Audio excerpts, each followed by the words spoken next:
আমাদের সমাজের মনে হয় এটা একটা বাস্তব চিত্র যে কিছু একটা হইলেই মানে কোনো একটা যদি ঘটনা ঘটে তাহলে সেখানে সবাই দেখা যায় ম্যাক্সিমাম ক্ষেত্রে হচ্ছে নারীদের পক্ষ নেয়। আবার যে ঘটনায় হচ্ছে পুতের বউ শাশুড়ি হাজব্যান্ড জড়িত দেখা যায় সেখানে সবসময় সবাই শাশুড়ির মানে নেয় পক্ষ নেয়। কিন্তু একটা কথা আপনারা এই জিনিসটা কেন বুঝেন না যে একটা যে অপরাধী সে অপরাধী হতে পারে, সে মা, শাশুড়ি, পুতের বউ, বাবা, ভাই, বোন, নিজের স্ত্রী, স্বামী, ছেলে, মেয়ে, শিশু, কিশোর, যে কেউ। আমার কথা হচ্ছে যে অপরাধী তাকে অপরাধী হিসেবেই বিবেচনা করতে হবে। কিন্তু আমি দেখছি যে আমি যখন এটা নিয়ে প্রথমে কথা বলছি সবাই কিন্তু আমার দিকে, আমি অনুমান নির্ভর কথা বলছিলাম। অনুমান নির্ভর বলতে আমি প্রথমে মায়ের চেহারা দেখে আমার কাছে মানে খুব একটা ভালো লাগেনি। মানে কিছু কিছু চেহারা আছে না বয়স্কদের, যে দেখলেই একটা ভক্তি আসে, শ্রদ্ধা আসে। পলাশ সাহার মায়ের চেহারা দেখে আমার ওই জিনিসটা আসে নাই। সাধারণত দেখবেন এই বয়সী মহিলাদের চেহারা দেখলে কিন্তু আপনার ভিতরে একটা সম্মান অটোমেটিক্যালি চলে আসে। রাস্তাঘাটে আপনি এই বয়সে কাউকে দেখলে, হোক সে পরিচিত অপরিচিত, ইচ্ছা করবে একটু হেল্প করি, একটু সালাম দেই। পলাশ সাহার মাকে দেখে আমার ওই বোধটা আসে নাই। তখন আমি পলাশ সাহার বউয়ের ছবি দেখি নাই। যখন আমি দেখছি তখন আমার কাছে মনে হয়েছে আহারে আল্লাহ, মেয়েটা তো খুবই সহজ সরল মায়াবী চেহারার মিষ্টি একটা মেয়ে।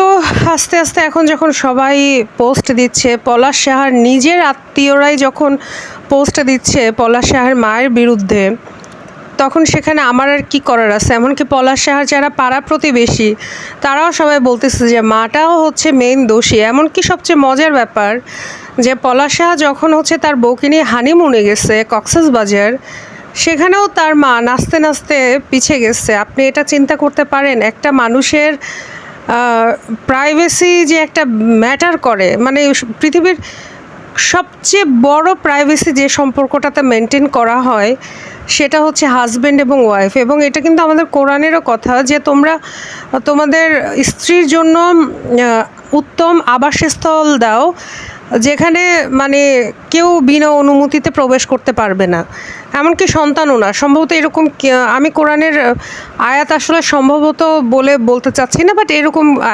আয়াত আছে, আপনারা একটু সার্চ করলে দেখবেন।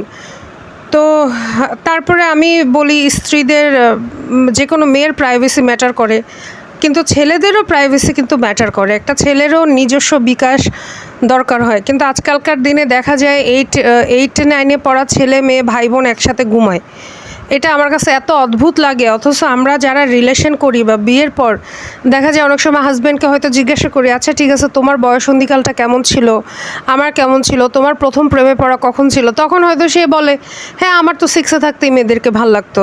তো একটা ছেলে মেয়ে 6-এ থাকতেই বুঝে যায় যে মানে পর নারী বা পর পুরুষের প্রতি আকর্ষণ। তো সেখানে দেখেন ভাই বোন একসাথে ঘুম পাড়াচ্ছে ক্লাস 7, 8, 9, 10 এবং আরও বড় বড়। তো এইগুলো আমাদের সোশ্যাল, এবং এই ধরনের ফ্যামিলির ছেলে মেয়েগুলা বাইরে গিয়েও খাপ খাওয়াতে পারে না।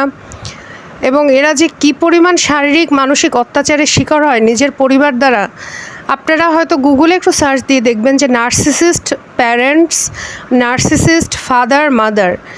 এবং এদের কারণে ছেলেমেয়েরা এই ধরনের বাবা মায়ের কারণে ওই ছেলেমেয়েগুলোর জীবন যে কী পরিমাণ মানে একটা ভালো সুস্থ জীবন শুধুমাত্র এই ধরনের বাবা মায়েরগুলার কারণে হচ্ছে নষ্ট হয়ে যায়। এখন আমাদের সমাজে তো বাবা মাকে নিয়ে কিছু বলা যায় না। আমি তো বাবা মাকে নিয়ে কিছু বলতেছি না, কিন্তু আমার মনে হয় যে যদি কোনো বাবা মার প্যারেন্টিংয়ে ভুল থাকে তাহলে সেটা শুধরাইতে সমস্যা কোথায়? সেটা শুধরাইতে হবে না? কারণ সন্তানও তো একটা মানুষ, তাকেও তো স্বাধীনভাবে মুক্তভাবে সুন্দরভাবে বেঁচে থাকতে দিতে হবে।